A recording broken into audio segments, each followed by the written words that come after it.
मैं राजेंद्र सर, विकास कोचिंग रसरावलियाँ। बच्चों, आज हम लोग पढ़ेंगे बोहर का परमाणु model. Bohr S atomic model क्या है, इसको जानेंगे। बच्चों, बोहर का परमाणु मॉडल की ज़रूरत क्यों पड़ी? क्योंकि पीछे जो 1911 ईस्वी में रदरफोर्ड ने परमाणु मॉडल का अपना जो परिकल्पना किया था, जो मॉडल दिया था, उसमें कुछ कमियां पाई गई थी और उस कमियों को दूर करने के लिए बोहर का परमाणु मॉडल यहाँ देखा जाएगा। इसके पीछे हम आपको रदरफोर्ड का परमाणु मॉडल पढ़ा चुके हैं, बस सिर्फ इतना ही जानिए। थोड़ा सा मैं आपको बता देना चाहता हूँ कि रदरफोर्ड परमाणु मॉडल के तहत जो नाभिक होता है, इस नाभिक के चारों तरफ इलेक्ट्रॉन चक्कर लगाते हैं। लेकिन चक्कर लगाते हैं तो उनके अनुसार किसी भी कक्षा में चक्कर लगा सकते थे, लेकिन ऐसा नहीं है। तो यह इलेक्ट्रॉन ऋणात्मक हो गया, नाभिक धनात्मक हो गया, और इलेक्ट्रॉन ऋणात्मक है और नाभिक धनात्मक है, तो इनके बीच में कौन सा बल लगता होगा? आकर्षण बल। क्योंकि फ्रैंकलिन ने, जो अमेरिका के वैज्ञानिक थे, उन्होंने 1785 ईस्वी में क्या बताया था कि विजातीय आवेशों के बीच प्रतिकर्षण, जबकि सजातीय आवेशों के बीच प्रतिकर्षण, जबकि विजातीय आवेशों के बीच आकर्षण बल लगता है। तो यह है धनात्मक, दूसरा है ऋणात्मक। तो इनके कारण कैसा बल लगता होगा? आकर्षण बल लगता होगा। तो इस आकर्षण बल के कारण यह इलेक्ट्रॉन लगातार जो है कक्षा में घूमते घूमते घूमते घूमते आकर के इसमें गिर जाना चाहिए, लेकिन गिरता नहीं है। ये पहला कमी था रदरफोर्ड का। दूसरा ये था बच्चा कि सतत स्पेक्ट्रम प्राप्त होना चाहिए था, लेकिन सतत स्पेक्ट्रम प्राप्त नहीं हो रहा था, जो मैं पीछे पढ़ा करके आया हूँ। यहाँ जो है इन्हीं कमियों को दूर करने के लिए हम लोग जानेंगे, क्योंकि उनके अनुसार ये था कि परमाणु का जो समस्त धन आवेश होता है, एक सूक्ष्म दूरी 10⁻⁻15 मीटर की कोटि में सकेंद्रित रहता है, जिससे हम क्या कहते हैं? परमाणु के नाभिक की त्रिज्या कहते हैं। और जो परमाणु का आकार होता है बेटा 10⁻10 मीटर की कोटि का होता है। और इसी 10⁻10 मीटर की कोटि वाली जो खाली स्थान होता है, उसी में इलेक्ट्रॉन क्या करता है? चक्कर लगाता है। तो आज हम इनकी कमियों को दूर करने के लिए किसका मॉडल देखेंगे? बोहर का परमाणु मॉडल। अच्छा, बोहर ने 1913 ईस्वी में, प्रोफेसर नील बोहर इनका पूरा नाम है, इन्होंने कहा कि इलेक्ट्रॉन, इनके अनुसार जो बोहर का परमाणु मॉडल है, इनके अनुसार जो है 3 परिकल्पनाएं की गई हैं, और उस पहला परिकल्पना के बारे में हम चर्चा करेंगे। उन्होंने कहा कि इलेक्ट्रॉन किसी भी कक्षा में जो चक्कर लगा रहा है, वह जो है अस्थायी कक्षा उसकी होती है, और उसका कोणीय संवेग आघूर्ण, कोणीय आघूर्ण इलेक्ट्रॉन का, यानी किसी भी परमाणु का जो इलेक्ट्रॉन है, उसका जो कोणीय संवेग आघूर्ण है बेटा, वो NH/2π के पूर्ण गुणज में होना चाहिए। किस गुणज में? पूर्ण गुणज, आधा अधूरा नहीं, पूर्ण गुणज में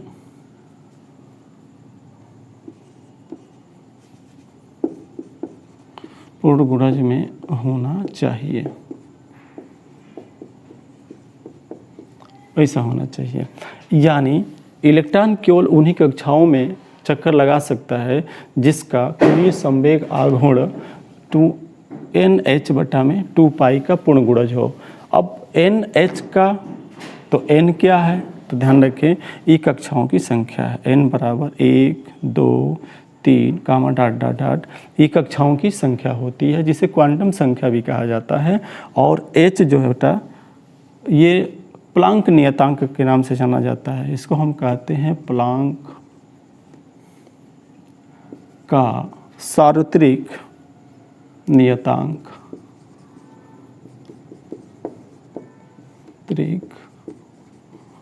नियतांक कहते हैं इसको, ठीक है।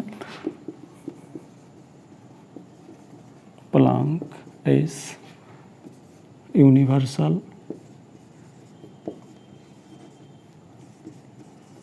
कांस्टेंट, यूनिवर्सल कांस्टेंट कहते हैं, ठीक है। इसका मान क्या होता है?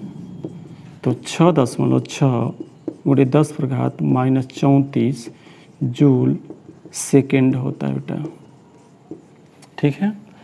तो पहला बोहर का परमाणु मॉडल जो रदरफोर्ड के परमाणु मॉडल की कमियों को दूर करने के लिए उन्होंने जो 3 परिकल्पनाएं की, वो पहली परिकल्पना ये थी कि इलेक्ट्रॉन केवल उन्हीं कक्षाओं में चक्कर लगा सकता है जिसका कोणीय संवेग NH/2π के पूर्ण गुणज में होना चाहिए या होगा, जहाँ n क्या होगा, कक्षाओं की संख्या होगी, और h क्या होगा, तो प्लांक नियतांक कैसा होगा, सार्वत्रिक नियतांक। प्लांक का सार्वत्रिक नियतांक कहते हैं, प्लांक ऐसे यूनिवर्सल कांस्टेंट कहते हैं। इसका मान बच्चों परियों के आधार पर 6.6 × 10⁻⁻34 जूल सेकेंड के रूप में पाया गया है।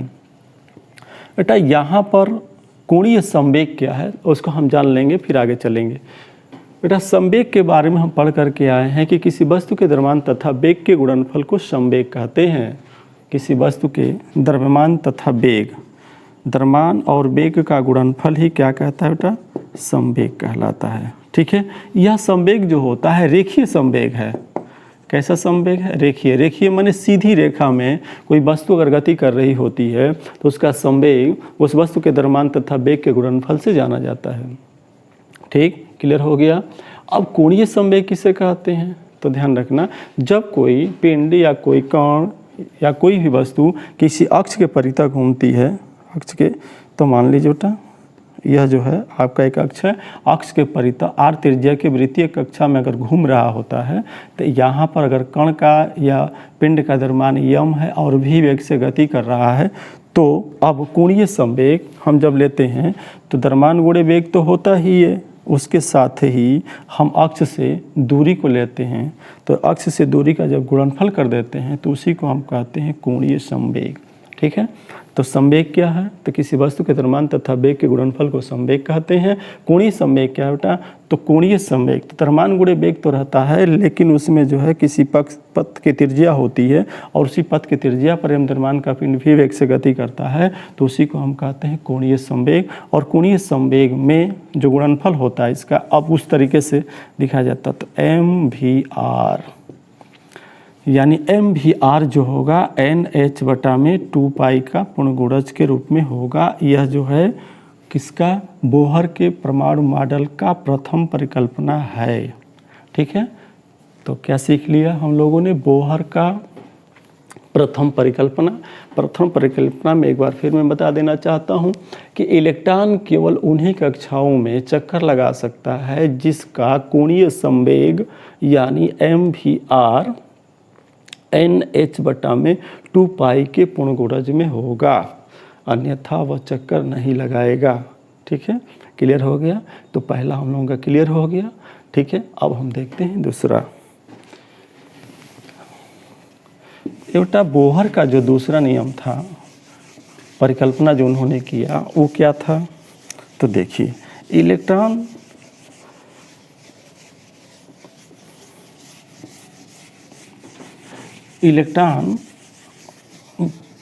किसी कक्षा में r त्रिज्या के वृत्तीय पथ पर क्या कर रहा है, गति कर रहा है।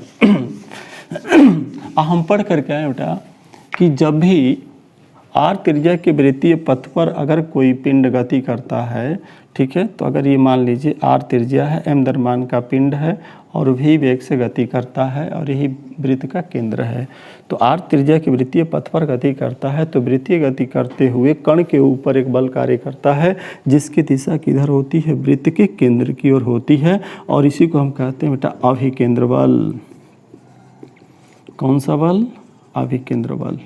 इसका नाम क्या है, अभिकेंद्र बल। पूछा अभिकेंद्र बल क्या है, तो सिंपल सी बात आपको बतानी होगी कि वृत्तीय गति करते हुए कण के ऊपर एक बल कार्य करता है जिसकी दिशा वृत्त के केंद्र की ओर होती है, तो ऐसे बल को हम क्या कहते हैं, अभिकेंद्र बल कहते हैं। ठीक है, यहीं पर थोड़ा सा और सिखा देना चाहेंगे कि अभिकेंद्र बल का जो विपरीत बल होता है, यानी हर क्रिया के पीछे विपरीत प्रतिक्रिया बल होता है बेटा, तो इसको हम कहते हैं छद्म बल या अपकेंद्र बल। इसी का क्या नाम बेटा, अपकेंद्र बल।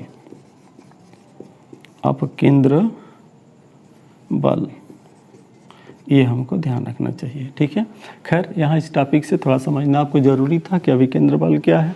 तो वृत्तीय गति करता हुआ कोई भी इलेक्ट्रॉन जो है अपनी कक्षा में चल रहा होता है तो अपनी ऊर्जा को नहीं खोता है, यानी वृत्ति गति करते हुए यानी अपनी कक्षा में घूमता हुआ इलेक्ट्रॉन जो है अपनी ऊर्जा का उत्सर्जन नहीं करता है। जबकि हम जानते हैं कि जब भी कोई आवेश गति करता है तो उसके ऊर्जा का उत्सर्जन होता है, लेकिन इसमें ऐसा नहीं होता है।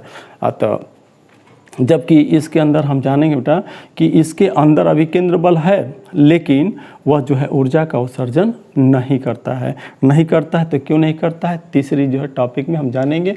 यानी बोहर का जो दूसरा मॉडल होगा, जो समझने वाली बात है बेटा, वो ये है कि इलेक्ट्रॉन घूमते हुए अपनी कक्षा में, अस्थायी कक्षा में अपनी ऊर्जा को उत्सर्जित नहीं करता है, यानी उस ऊर्जा का उत्सर्जन नहीं करता है, उसका अस्थायित्व तो बना रहता है उस परमाणु का, और जबकि उसके अंदर अभिकेंद्र बल होता है। तो इसमें क्या लिखना चाहिए कि वृत्तीय गति करता हुआ या किसी अक्ष के परितः, किसी नाभिक के परितः घूमता हुआ इलेक्ट्रॉन अपनी अस्थायी कक्षा में ऊर्जा का उत्सर्जन नहीं करता है, जबकि उसके अभिकेंद्र बल लगा रहता है, अभिकेंद्र बल होता है, और साथ ही परमाणु का अस्थायित्व बना रहता है। ये जो है बोहर के परिकल्पना का दूसरा नियम हो गया। ठीक है, याद करिए। और तीसरा नियम क्या है बेटा, उसको जानेंगे। मोस्ट इम्पॉर्टेंट जो अभी आपका तीसरा है, जानना तो सभी मोस्ट इम्पॉर्टेंट है, लेकिन तीसरा जाना बेटा। तीसरा क्या है, तीसरा के बारे में जानेंगे। बेटा तीसरा जो है ना आपका, जैसे ही किसी परमाणु को बाहर से ऊर्जा मिल जाती है, ध्यान दीजिए बेटा, ये हो गया आपका नाभिक, इलेक्ट्रॉन इसके चारों तरफ क्या कर रहा है, चक्कर लगा रहा है। ठीक है, इलेक्ट्रॉन इसके चारों तरफ चक्कर लगा रहा है। यह पहली कक्षा है, N1 बराबर 1 है, N2, और ये क्या होता है, N3। तो मान लीजिए कि कोई इलेक्ट्रॉन यहाँ पर है, यानी इलेक्ट्रॉन जो है हमारा यहाँ पर है, और जैसे ही बाहर से जो है इसको ऊर्जा दे दी जाएगी, तो जैसे ही इलेक्ट्रॉन बाहर से ऊर्जा पाएगा तो यह इलेक्ट्रॉन ऊर्जा पा करके अपनी निश्चित कक्षा को छोड़ करके ऊंची कक्षा में चला जाएगा। ध्यान दीजिए, मैं क्या बोल दिया, किसी परमाणु को कारणवश जो है बाहर से अगर ऊर्जा दे दी जाती है तो उसका कोई इलेक्ट्रॉन अपनी अस्थायी कक्षा को छोड़ करके, यानी निचली कक्षा की अस्थायी कक्षा को छोड़ करके ऊंची कक्षा में चला जाता है। क्यों गया है, क्योंकि बाहर से इसको क्या मिला है, ऊर्जा। तो बाह्य ऊर्जा पा करके यह इलेक्ट्रॉन अपनी अस्थायी निचली कक्षा को छोड़ करके ऊंची कक्षा में चला जाता है, और जाने के बाद वहाँ पर 10⁻⁻8 सेकेंड तक ठहरता है। ठीक है, और फिर पुनः वापस अपनी अस्थायी कक्षा में आ जाता है। बेटा जब वो आता है ना, तो वही ऊर्जा जो लेकर के गया होता है, वही ऊर्जा का क्या करता है, उत्सर्जन करता है। ठीक है, ये ध्यान रखना कि जैसे ही यानी नाभिक के चारों तरफ गति करता हुआ इलेक्ट्रॉन, जो चक्कर लगा रहा है इलेक्ट्रॉन को, बाहर से जैसी ऊर्जा मिल जाती है, इसको हम बोल सकते हैं बाह्य ऊर्जा। तो बाह्य ऊर्जा जैसे ही ये पा जाता है, इलेक्ट्रॉन जो है अपनी अस्थायी निचली कक्षा को छोड़ करके ऊंची कक्षा में, किसी भी ऊंची कक्षा में जा सकता है, और जाता है तो वहाँ पर 10⁻⁻8 सेकेंड तक ठहरता है, और ठहरने के बाद पुनः अपनी कक्षा में वापस लौटता है। जैसे ही वो लौटता है तो वह जो है ऊर्जा का उत्सर्जन करता है। ऊर्जा पा करके गया था, वही ऊर्जा को क्या करता है, उत्सर्जित करता है। और जैसे ऊर्जा को उत्सर्जित करता है बेटा, तो जो उत्सर्जित ऊर्जा है, ठीक ना, उत्सर्जित जो ऊर्जा है बेटा, वह जो है विद्युत चुंबकीय तरंगों के रूप में उत्पन्न कराता है। विद्युत चुंबकीय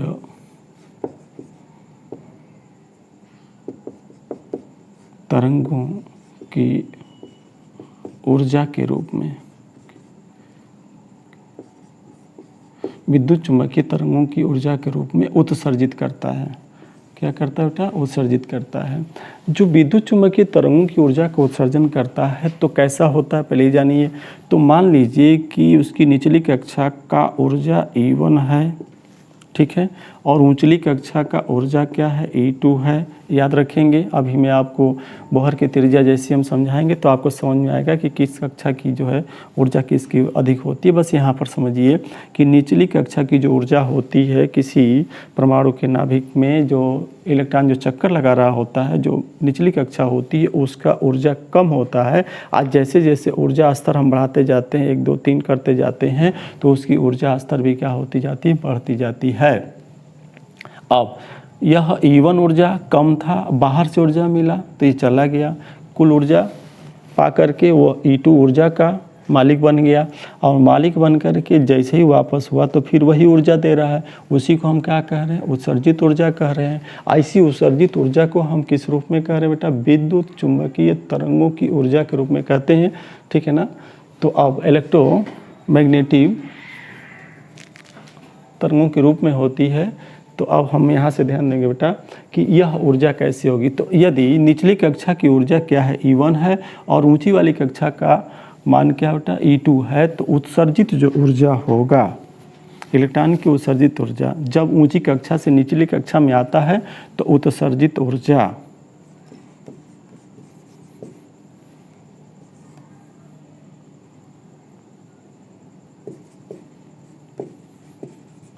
उत्सर्जित ऊर्जा ऐसे दिखाएंगे E2 माइनस E1। क्यों? क्योंकि E2 की ऊर्जा अधिक है जबकि E1 की ऊर्जा क्या है, कम है, उत्सर्जित ऊर्जा। और यह उत्सर्जित ऊर्जा बेटा फोटान ऊर्जा के रूप में जानी जाती है, यानी H म्यू, ठीक है, H म्यू, यही ऊर्जा उत्सर्जित ऊर्जा, इसको हम E भी कह सकते हैं उत्सर्जित ऊर्जा को। तो H म्यू के रूप में जानी जाती है, और ये होता है E2 माइनस E1, ठीक है। ये उत्सर्जित ऊर्जा है, ये हमको जानना चाहिए। जहाँ जो म्यू होता है बेटा आवृत्ति, जहाँ म्यू क्या है, आवृत्ति, क्योंकि तरंग है तो क्या होगा, आवृत्ति। पूछे आवृत्ति क्या है, तो कोई दोलन या कंपनकारी वस्तु, क्योंकि जो ऊर्जा होता है तरंगों के रूप में होता है बेटा, और यह ऊर्जा तरंगों के रूप में होता है तो उसकी आवृत्ति होती है, वेग होता है, तरंग दैर्ध्य होता है, उसके रूप में जानी जाती है। तो जो आवृत्ति होगी, यानी कोई दोलन या कंपनकारी वस्तु 1 सेकंड में जितना दोलन अथवा कंपन करता है उसी को हम आवृत्ति कहते हैं। इसका मात्रक हर्ट्ज के रूप में जाना जाता है। तो जहाँ इसको हम क्या पढ़ते हैं, म्यू, क्या पढ़ेंगे, म्यू, इसको ये आवृत्ति को म्यू पढ़ते हैं, इसको म्यू पढ़ते हैं, आवृत्ति है।